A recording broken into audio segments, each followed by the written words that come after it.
Yo, what up, boys? It's the Ghost, and we're back. Hope y'all are having a great day. Coming back at you today again with another Game Film Friday. Today, we're going to talk a little bit about a saying I like. We're going to be playing chess, not checkers. Going to get into this with you guys, a little bit about movement, a little bit about knowing and understanding where you're fighting and what positions give you the best advantage when dealing with squads versus one, and really just making sure that you're going through that thought process and trying to think multiple moves ahead. I always tell everybody that, whenever you're in gunfights or in situations where you have to deal with the blue zone or you have to deal with multiple layers of cover or multiple positions, people flanking you, you always have to think, okay, my initial shot is here, but what am I doing next? So I want to challenge you guys to get into that mindset, like where your next move is and what your game plan is. That way you can be thinking about that as you go through the list. So here we go. We're going to get into this right now, boys. Let's get into it.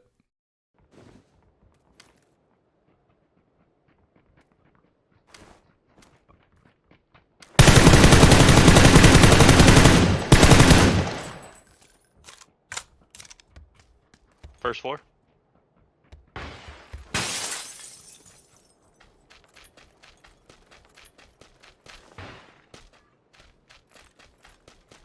Nice. Well, we're about to get off.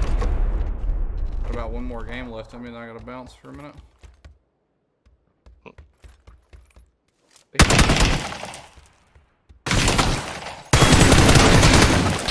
Railing.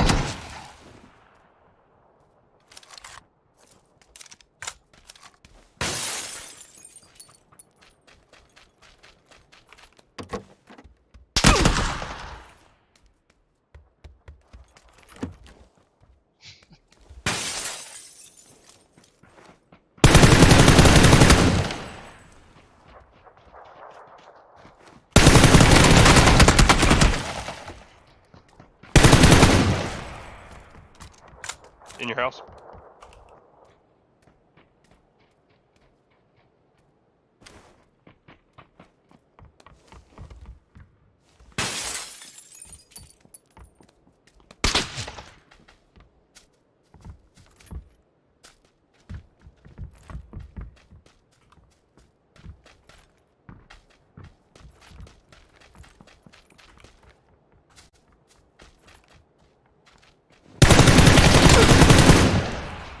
Nice.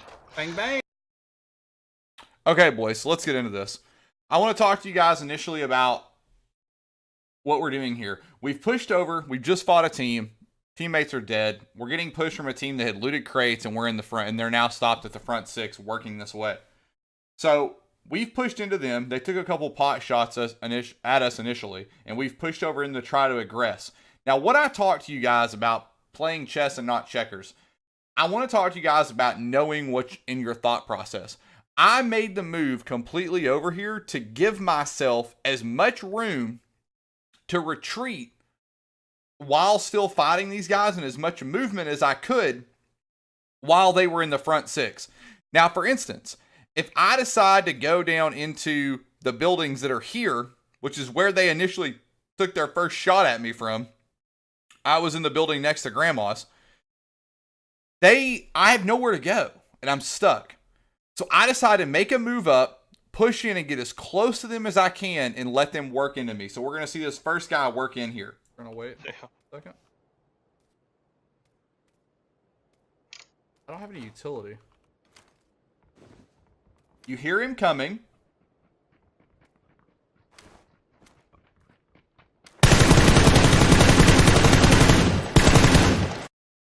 Boom. Once this guy goes down here, people are going to, I can already tell the comments. Why are you flushing? Why are you thirsting? Okay. So like I said, we're going to talk about again today, chess, not checkers. We're also going to talk again today about why you flush people, in my opinion. So this guy is going to go down. My whole goal, like I said, what I want you guys to start thinking about is that once I make this initial fight, I have to move. I can't stay in the same building. If I stay in the same building, these dudes are going to walk up. They're going to, all three get on each corner, and they're literally going to isolate me with utility. Molotovs, frag grenades, whatever it takes. They're just going to isolate me to a certain room, and I'm just going to die. Like, there's nothing I can do about it. If I shoot and move, they can't isolate me as easily. So we're going to see that. This dude goes down, and I finish him because I know my game plan is to run away. If I don't finish him, what are they going to do? They're going to walk up, they're going to res him, I'm going to run away, and it's still going to be 4-on-1, and I've absolutely accomplished nothing whatsoever. First floor. So we hear these guys push up, we make the decision to run back, and we're going to make it. So right here, the people are like, oh, well, why didn't you just run in the front door of the house? Well, if I make the front door of that house running in that way, that gives them a deeper line of sight on me coming around the left side of the building that I was just in. Okay? So I go around, I'm going to come in this door, and I'm going to, again, I kind of messed up. I don't know why I looted the bathroom. I think I got busy talking to chat. But I ran upstairs and should have been immediately to go upstairs and look for these dudes coming around that next building. Nice. Well, we're about to get off. You'll see I come in. I mean, I gotta bounce for a I minute. open two doors, loot a third room for no reason. They take shots. Whereas, again, if I immediately go there, I probably make it to the bedroom and catch this dude out in the open here.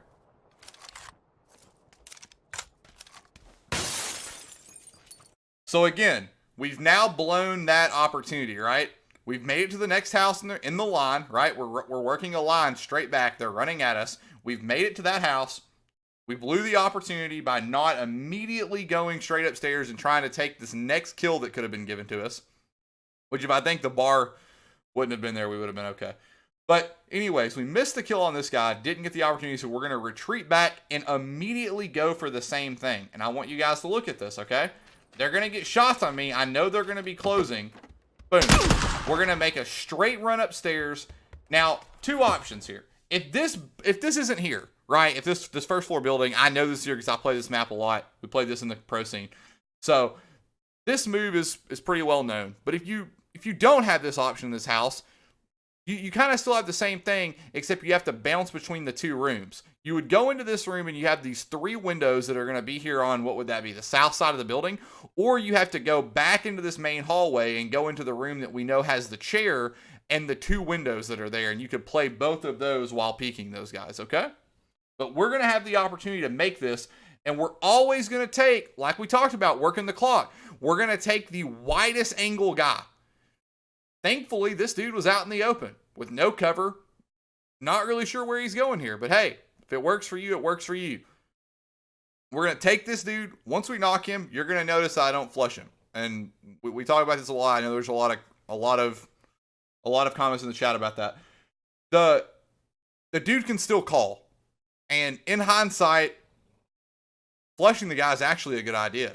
But the other two are encroaching too quick for me to be able to make that play. If you notice, the third guy in this video, the third guy in this fight, is going to know exactly where I am, and we'll touch more on that, but it's 100% because of the dude that's out in the field. And we'll touch more on that in just a second.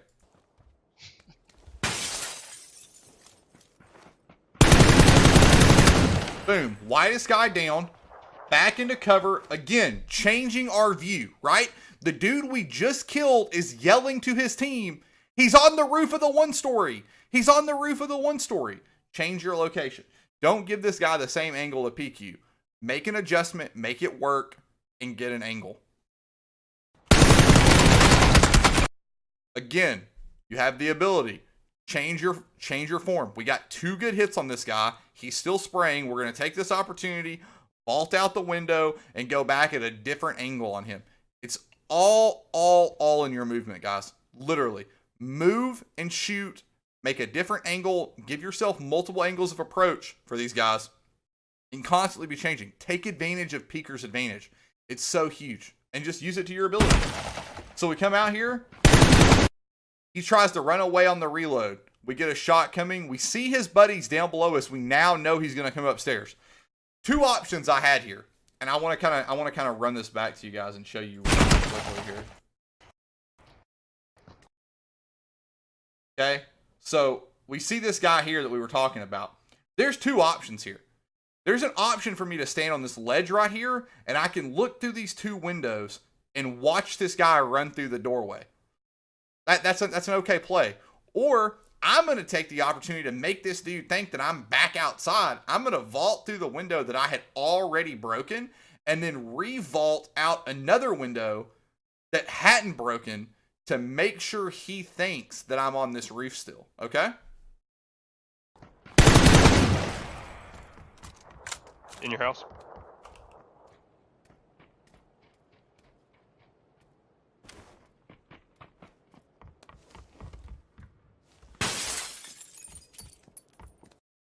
So boom, at this point I'm in trouble. I tried to take the opportunity to go to the right and I couldn't make up my mind. So we're going to fall off left here and let this guy take an aggressive push.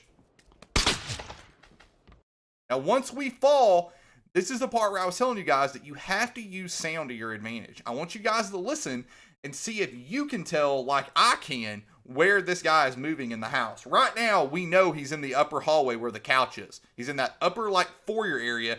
And as I move to this corner, I want to see if you guys can really hone in on these different textures coming down the steps compared to actually being above us in the wood.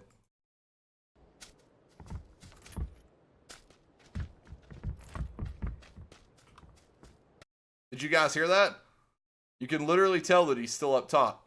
He's still up top looking around that little staircase there trying to figure out where I went. So we're going to stay grass and force him to come outside.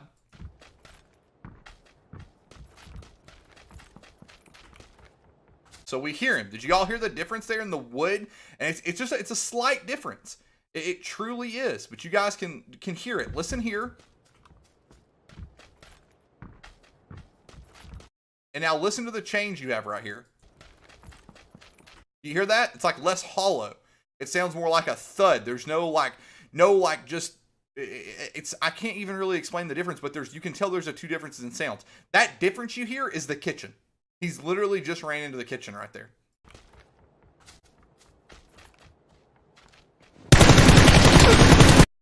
Now, boom. Now, my kicker that I wanted to talk about with why this dude in flushing this second guy that we should have flushed right over here, this dude is yelling to this guy where we are. And that's why he peeks this looking wide and doesn't peek this looking shallow. So, guys, I want you this week really to try to work on thinking about your plays. Don't just think about what you're going to do right now. Try to formulate a game plan. There's so much downtime in PUBG where you're literally moving spots or you're running up on a fight.